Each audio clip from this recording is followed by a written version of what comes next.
Bueno, continuando con las presentaciones de los sistemas, voy a presentar al ingeniero Pablo Calviño, ingeniero agrónomo, máster y doctor en Ciencias Agrarias de la Universidad Nacional de Mar del Plata. Fue asesor del Grupo CREA Tandil durante 21 años, empezó muy joven. Director técnico del TECAR Sociedad Anónima, en la actualidad es asesor, consultor y director técnico de empresas agropecuarias. Participa activamente en proyectos conjuntos de investigación con los grupos de ecofisiología de cultivos y suelos de la Unidad Integrada INTA Balcarce, Facultad de Ciencias Agrarias. Es profesor invitado en la Escuela de Posgrado de la Facultad de Agronomía de la Universidad Nacional de Córdoba. Pablo. Yo tengo la suerte de que desde que llegué a Tandil en el año 85 me encontré con un lugar de gente muy pujante y que en general los productores se destacaban sobre los de la región en conservar los recursos. Cuando me empecé a mover profesionalmente,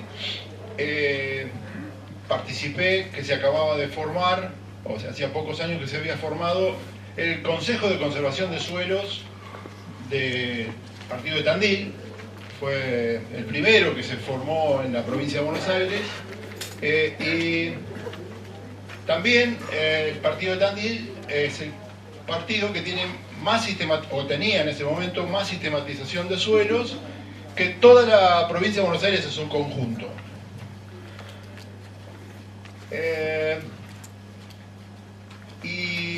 Y la verdad es que por la estructura demográfica y por la estructura y la sociología, especialmente de los productores, fue muy fácil seguir en el mismo ritmo y en la misma idea de que uno recibe algo para utilizarlo, para producir, y la idea es que el día de mañana por lo menos sea igual o mejor con lo que empezó a trabajar. Yo no estoy acostumbrado a hablar de manejos responsables, así que en general voy a hacer una pequeña introducción de manejo responsable, pero después voy a hablar de casos prácticos. Yo entiendo que el manejo responsable es cuidar los recursos y a la sociedad tratando de no limitar a generaciones futuras. La sorpresa me la llevé cuando vi que la Constitución, en el artículo 41, dice que todos los habitantes gozan del derecho a un ambiente sano, equilibrado, apto para el desarrollo humano y para que las actividades productivas satisfagan las necesidades presentes sin comprometer las de generaciones futuras y tienen el deber de preservarlo. La verdad que me hubiera gustado saberlo desde mucho antes. Pero bueno, por suerte creo que más o menos nos fuimos desenvolviendo dentro de estos parámetros. Ustedes están acostumbrados a ver el esquema de los ejes de sustentabilidad, los tres circulitos. El de la economía, que básicamente las empresas tienen que ser rentables. La sociedad no tenemos que dañar a la sociedad y tenemos que ser parte de esa sociedad en forma activa y generando fuentes de trabajo también. Y es muy importante entender también que tenemos que generar la cantidad de alimentos máximo que podemos obtener sin deteriorar el ambiente, y tenemos ese desafío porque en el mundo hay mucha gente que no tiene para comer. Por supuesto que todavía hoy la distribución no es la ideal. Así que en la medida que nosotros nos podemos manejar en ese punto, que es el punto de donde se superponen los tres objetivos que tenemos, es donde podemos manejar el desafío de manejarnos dentro de la sustentabilidad. Aprovechando un trabajo que es lo suficientemente claro, no es lo mismo sustentabilidad y sostenibilidad, pero es muy interesante ver que en la medida que los ambientes se van deteriorando, solo vamos a poder mantener las mismas producciones si se siguen agregando insumos. fue interesante, coincidiendo también con lo que planteaba un poco Martín, ¿no?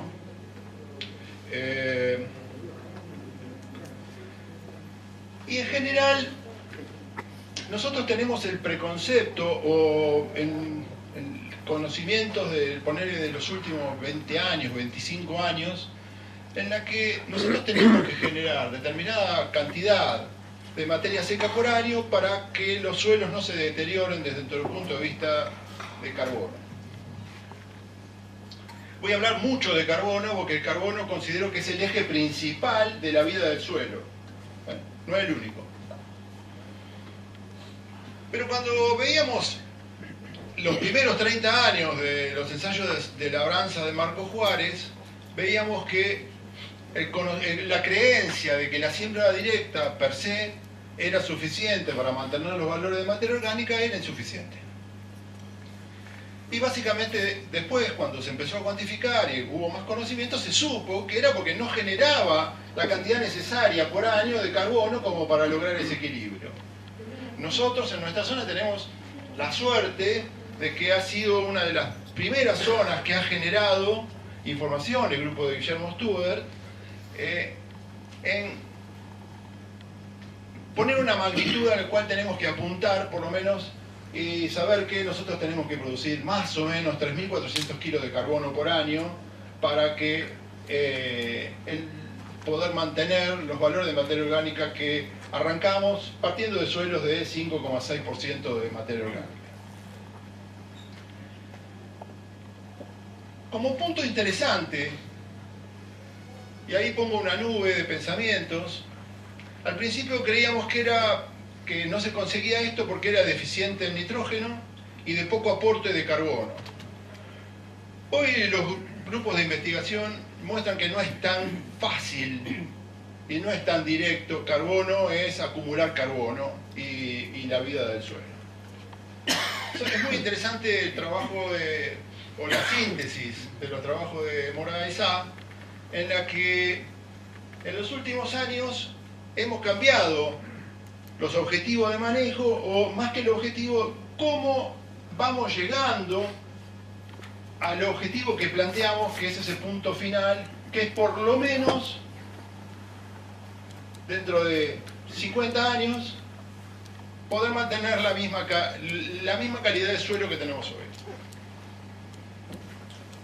Y acá lo que vemos es que para poder tener un sistema agrícola sustentable tenemos que tener una de las alternativas que plantea él, es muchos residuos en superficie, con cobertura, con crecimiento de raíces y adición de ácidos orgánicos por parte de las raíces, estabilidad de agregados, poros continuos, alta capacidad de almacenamiento de agua y sobre todo vida en el suelo, la biodiversidad.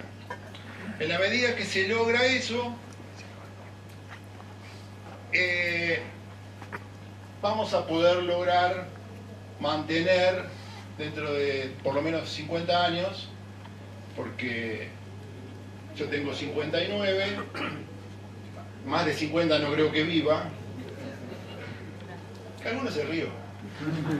Entonces, por lo menos queremos dejar más o menos lo mismo que recibimos. Ojalá que lo podamos mejorar un poco.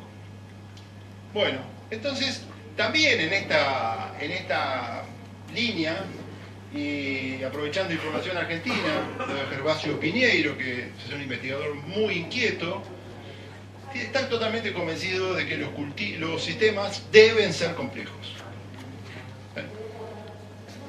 Entonces, vamos a partir de dónde estamos nosotros. Yo les conté que tenemos la suerte de estar en un partido con muchas empresas inquietas. Y yo dije, voy a poner el punto de partida. ¿Qué es lo que hoy está haciendo aproximadamente un 20% de las empresas? Si alguno me quiere discutir y me dice que son 10, les creo. Si me dice que son el 30, les creo. A mí me enseñaron que para poder vivir muchos años no tengo que discutir. Así que yo les creo a todos.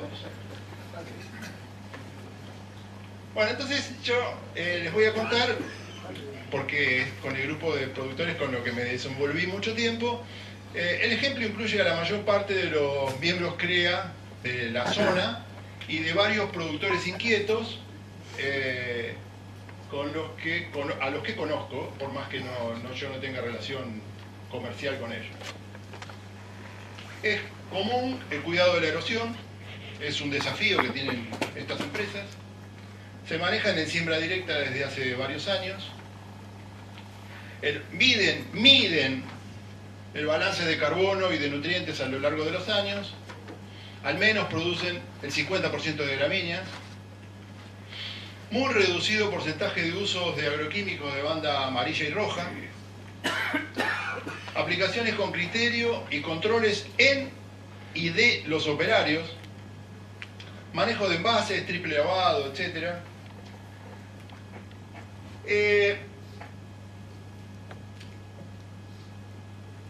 un placer trabajar en Tandil y con los productores de Tandil.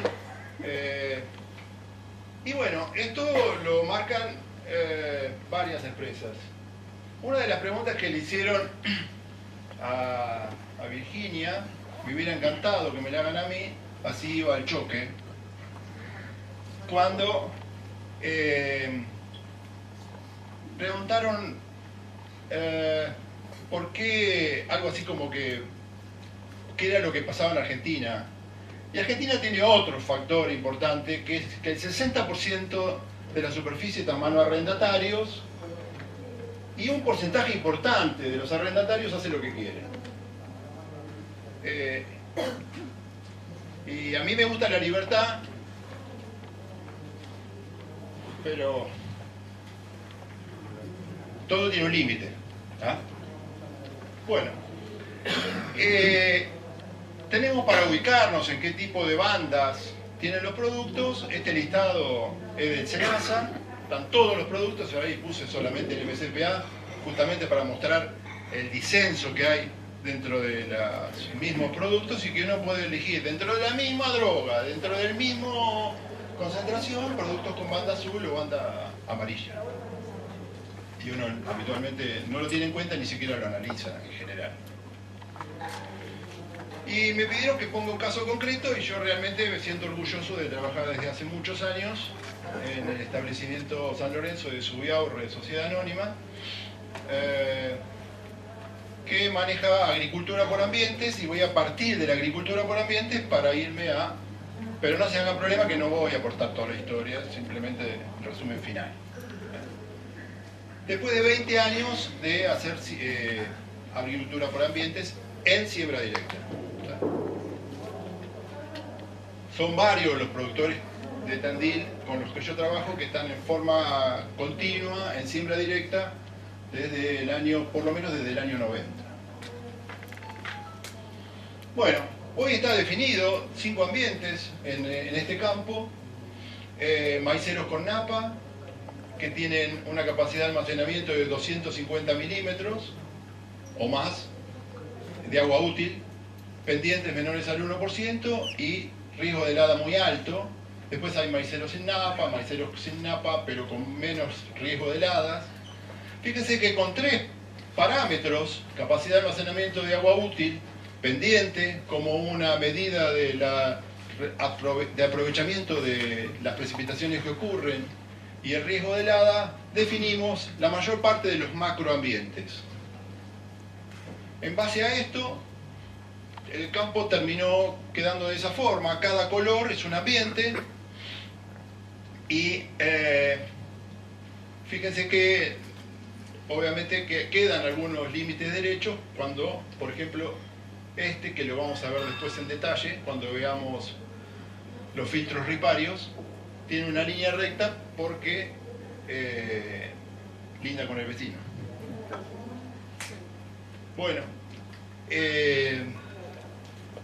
y en función de eso tenemos rotaciones distintas. Los maiceros con napa, maíz, sojas cortas o girasol. Maiceros sin napa, maíz, soja o girasol y trigo. Maiceros sin napa, pero con menos riego de helada, maíz, soja, cebada o trigo soja de segunda. Este trigo no tiene soja de segunda porque no le entra por el riesgo de helada. Lomas húmedas, con soja o girasol, cebada o trigo soja de segunda. Y lomas secas, soja o girasol, cebada, soja, trigo, soja. ¿Qué pasó? En las últimas 3 campañas hicimos una investigación importante en lo que eran abonos verdes. Incorporamos la vicia como abono verde antes de maíz. En esa rotación, después de la soja corta o del girasol, ahí entra. Siempre recuerden, sobre todo para los que no son de la zona, que el periodo libre de heladas es acotado en esta región.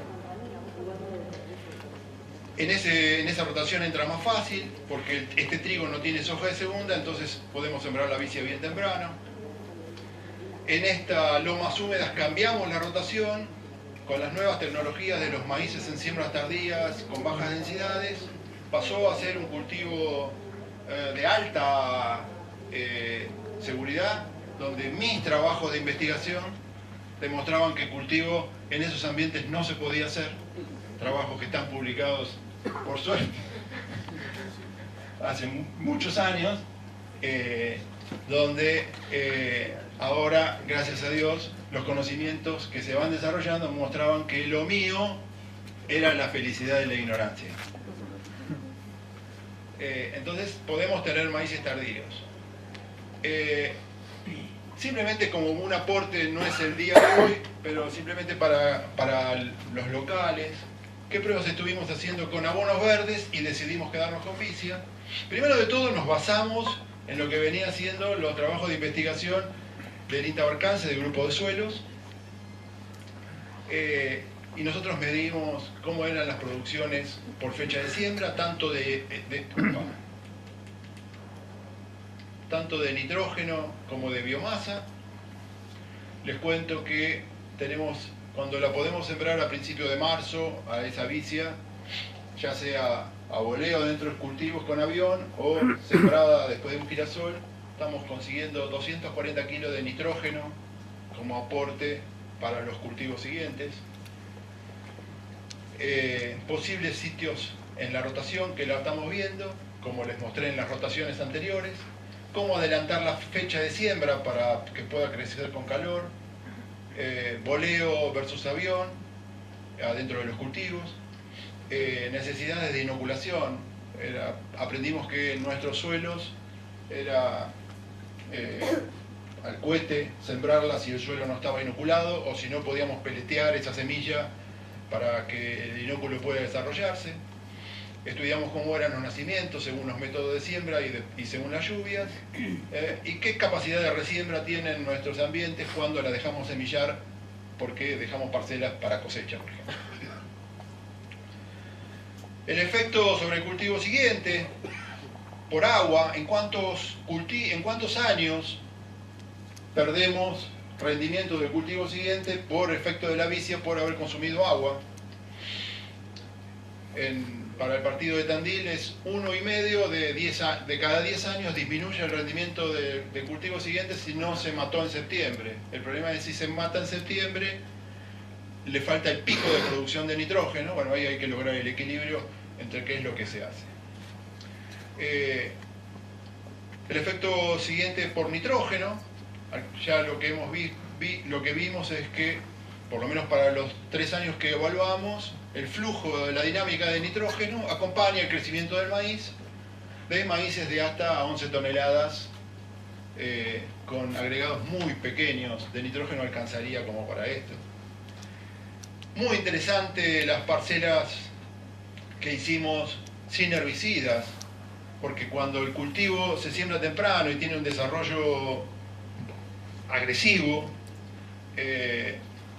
la verdad es que no se necesitan herbicidas de barbecho solo para matar el cultivo. Es sumamente interesante. Falta mucho conocimiento. A su vez, matar el cultivo también se puede hacer en forma mecánica, con rolos. Falta mucho conocimiento. Y lo pongo a propósito porque me van a escuchar muchas veces hablar de este tema. Y ahora voy a seguir con el ejemplo práctico, concreto, de qué es lo que está haciendo, por ejemplo, un establecimiento de Tandil. No es el mejor, no es el peor, es un establecimiento. Ahí hay una imagen de los ambientes, ¿no? Una loma seca, una loma húmeda, un bajo, otro bajo. Este es un caso en estudio y estamos haciendo un trabajo que ahora está en revisión en FICROS, que básicamente lo que estudiamos es la agricultura por ambientes y cuál es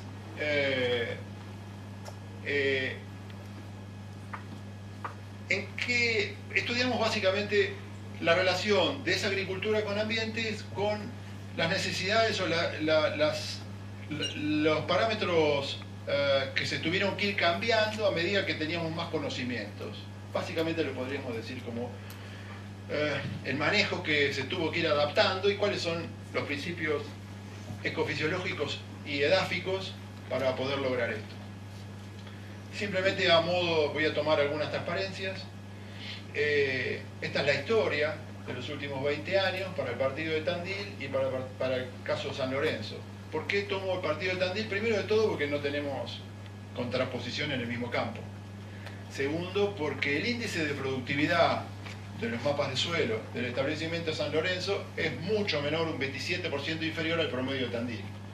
Entonces, si partimos de que son iguales, a pesar de que es un 27% inferior, sirve para la comparación.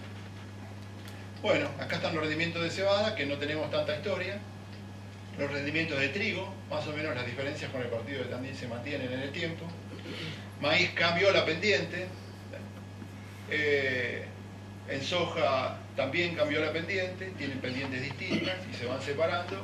Para girasol la misma tendencia y en soja de segunda el establecimiento no se destaca fundamentalmente porque es mucho más frío que el partido de Tandil. Otra cosa interesante de las cosas que medimos es, a nivel de producción, siempre se dice que los países más desarrollados y los departamentos o estados o partidos más desarrollados son aquellos que consiguen tener por lo menos o intentar llegar al 80% del rendimiento alcanzable. Cuando a nivel de productor uno llega al 80% del rendimiento alcanzable, quiere decir que ese más o menos se está manejando bien. Fíjense, para el cultivo de cebada, el partido de Tandil recién equipara al 80% del rendimiento alcanzable en el año 2016, San Lorenzo en el año 2010. Para el cultivo de trigo va a llegar el partido de Tandil en el año 2021, San Lorenzo llegó en el 2011. Para maíz va a llegar en el 2032, en San Lorenzo llegó en el 2007.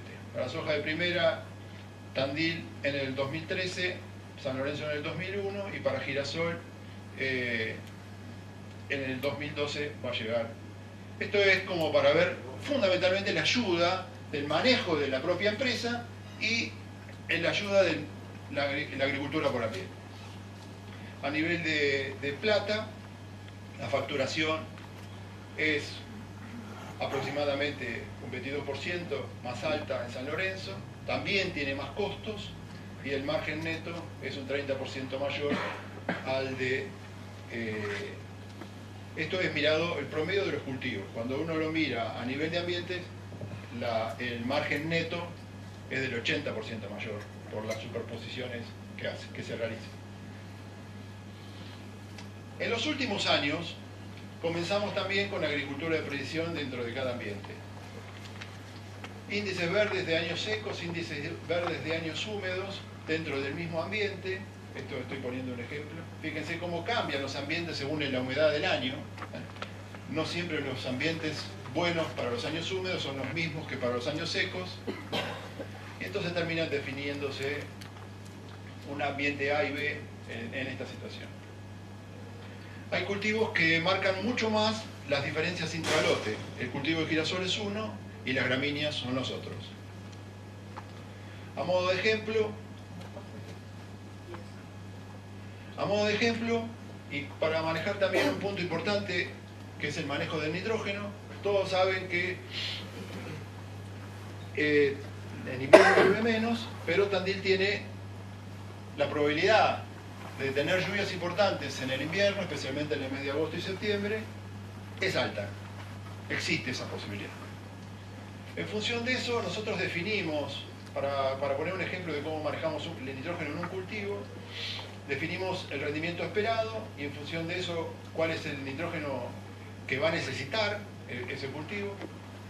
Se tiene en cuenta el nitrógeno a la siembra, nunca muestrear antes del 1 de junio, acá me matan los laboratorios, o se les atoran las muestras, pero no tiene mucho sentido muestrear en mayo, cuando sabemos que entre mayo y junio tenemos una generación promedio de los años de 20 kilos de nitrógeno, y en general más del 50% de las muestras que se hacen en el sudeste de Buenos Aires se hacen en el mes de mayo. Corregimos por N anaeróbico, como una medida de potencialidad de nitratos. Los N que aplicamos muy poco temprano, simplemente para que el cultivo no tenga deficiencias, y a partir de entre 1 y 2 nudos, según la escala de aplicación que hay en el establecimiento, completamos con el 60% restante.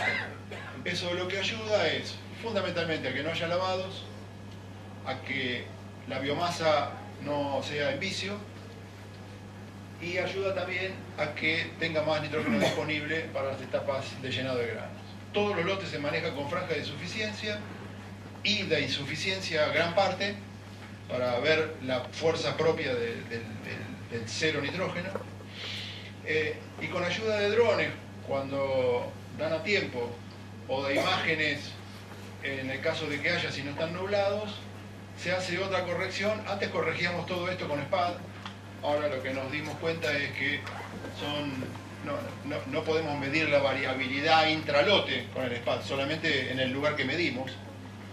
Entonces, ahí a partir de eso, corregimos en 2 nudos o con el fungicida posterior. La clave de esto que quiero mostrarles es que tratamos de disminuir al máximo las pérdidas y tratar de lograr rendimientos altos con excelente calidad. Esto está publicado en el 2002. ¿Está? Es decir, empezamos a preocuparnos por el tema de riesgo de lavado, por suerte, por inquietud de los productores, desde hace varios años. Era la época que todo lo que hacía lo publicaba. Fernando siempre me martiriza con eso. Dejaste de publicar.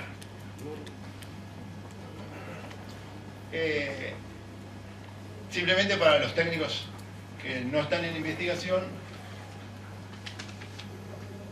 he aprendido con sangre que la información que no está publicada no existe.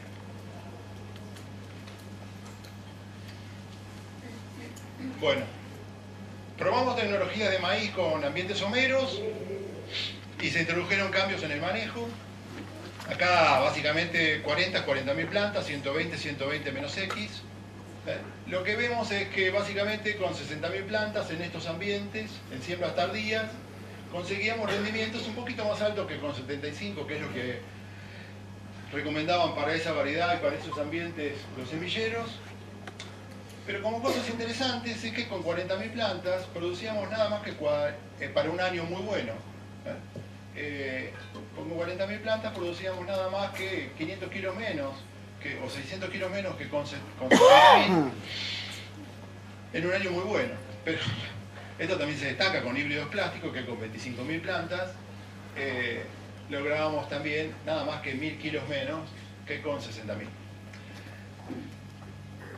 Me encantaría que me pregunten después por qué con bajas densidades aumenta el rendimiento con aumento de nitrógeno y que con altas densidades es al revés.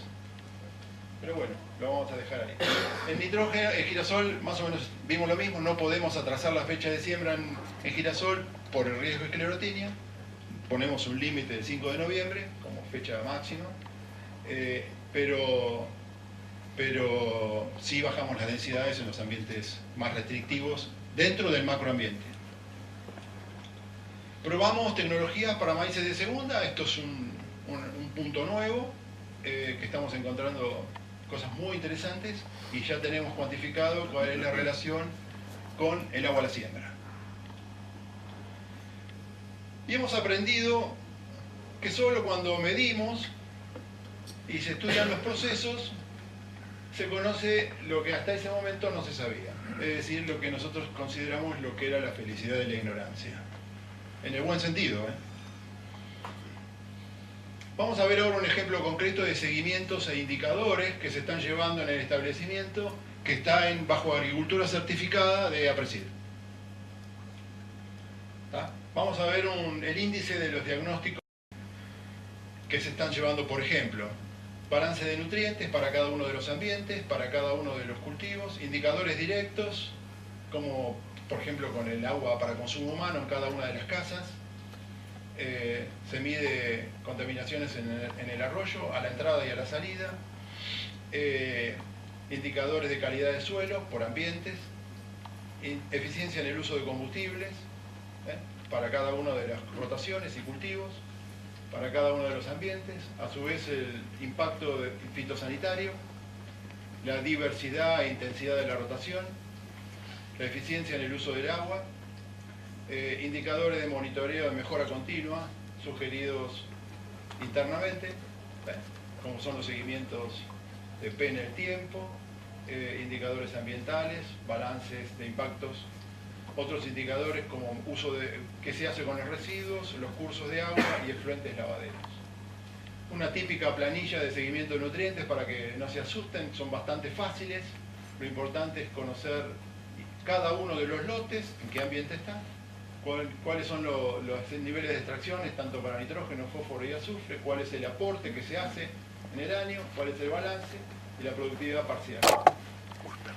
Síntesis. Un punto que no hablé, gracias a la inquietud de la gente de Tandil, cuando empezamos a medir nitratos en el jugo de la base de la planta en el año 89, se me acabó el agua destilada y no tuve más remedio que lavar con agua de la canilla. Y a partir de ahí todos los lotes estaban siempre saturados de nitrógeno. Todavía Tandil no fertilizaba con nitrógeno en esa época ningún cultivo, y ya el agua de Tandil estaba contaminada por nitratos. Como era autoridad yo en ese momento en el círculo de ingenieros, fui a hacer la denuncia a bromatología y ya lo sabía. Tandil estaba excedido de nitratos en agua. Con el uso de la agricultura por lo menos no aumentó, no mejoró ni un gramo el nitrato en planta, pero no aumentó. Eso se debe de ver a la alta provisión de nitrógeno de nuestros suelos.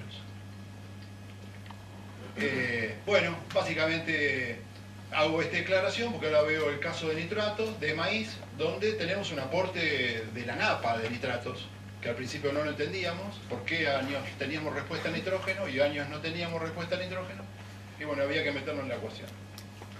Por ambiente, loma húmeda, por ejemplo, como un ejemplo de un ambiente, balances de nitrógeno, donde vemos que en un año fue negativo, se corrigió en los años siguientes, lo mismo para fósforo, azufre.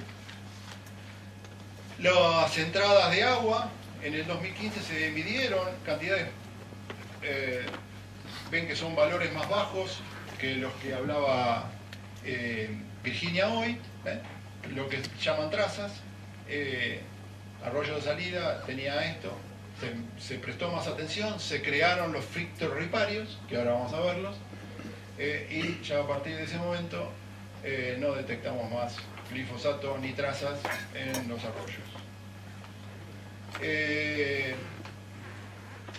Vamos a ver ahora, bueno, simplemente cómo se siguen los suelos, todas las bases, nutrientes, micronutrientes, SIC, textura, todo esto son mediciones que se hacen. Nosotros en el CREA ya llevábamos sitios georreferenciados desde el año 2005, la idea era verlos cada 10 años, cómo van evolucionando, acá ahora ya hace más seguido.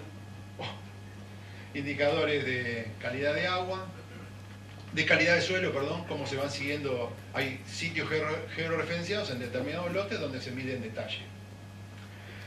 Medimos también la eficiencia en el uso de combustible, cuántos promedios de combustible se gastan por hectárea, cuántos por tonelada, cuántos litros por proteína, cuántos litros por megacaloría. Acá hay una cuenta mal sacada, cuando estaba preparando esto me di cuenta. Cómo son el uso de las bandas de agroquímicos. Nos vamos poniendo objetivos gracias a la certificación y a las mediciones en lo que se llama mejora continua. Y vamos disminuyendo, ya no está totalmente prohibido utilizar banda roja y estamos disminuyendo fuertemente los bandas amarillas, que son muy difíciles de reducir porque los 4D están dentro de ese grupo. Pero ya los vamos a disminuir. Se llevan registros de pulverización, donde se lleva la trazabilidad de cada lote y donde se mide en cada momento que se decide hacer cada carga, no cada lote, sino cada carga, en cada carga se mide la temperatura, la humedad, la velocidad del viento, como para que queden los registros y a su vez el operario no haga lo que no tiene que hacer.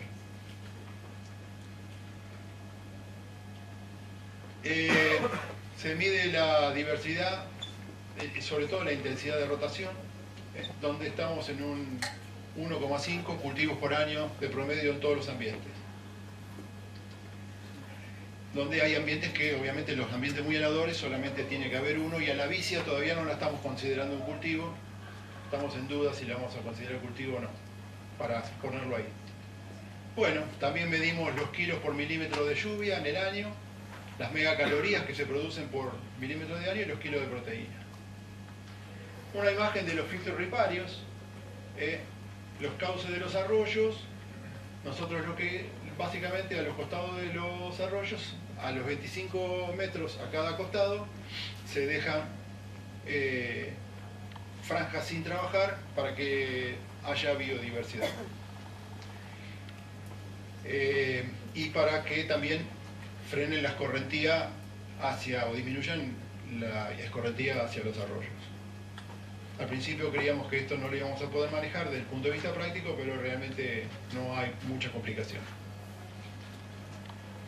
Esto lo logra básicamente, acá falta la cabeza, o las cabezas, que son Tina y José Subiaurre. Este es el equipo de laburo. Falta Brian, que ahora reemplazó a Daniel, y que gracias al equipo se pueden lograr estas cosas. La certificación ayudó a la empresa a tener mediciones de las variables y sobre todo tener procesos escritos para que tengan repetitividad a lo largo del tiempo y fundamentalmente para que no dependa de la persona que está a cargo.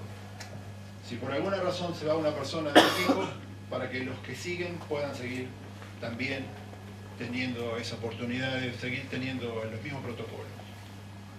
Los protocolos no quiere decir recetas, sino simplemente cada lote se maneja en forma individual, y me vino bárbaro lo que planteó Virginia de la repetitividad de las labores a lo largo de cada lote, cada ambiente, no cada lote, cada ambiente es una vida, es un lote totalmente individual y no hay repeticiones de trabajos, y considero, igual que ella, que no tiene que haber. Es clave no solo creer que las variables tienen un determinado valor, y eso nos ayudó muchísimo a tomar la decisión de medir. Es una excelente forma de diagnosticar variables o problemas para planificar mejoras continuas. Lo que yo traté de mostrarles no es la agricultura responsable o el manejo responsable, es un ejemplo. Es muy mejorable, seguramente que vamos a tomar cambios a lo largo del tiempo, como vamos tomando cambios en cada momento. Hay muchas cosas para mejorar, pero es un ejemplo concreto de algo que es tangible, que existe. Entender las nuevas ideas es relativamente fácil, y el desafío, sobre todo de los que nos vamos poniendo canosos, lo difícil es dejar las viejas, nada más.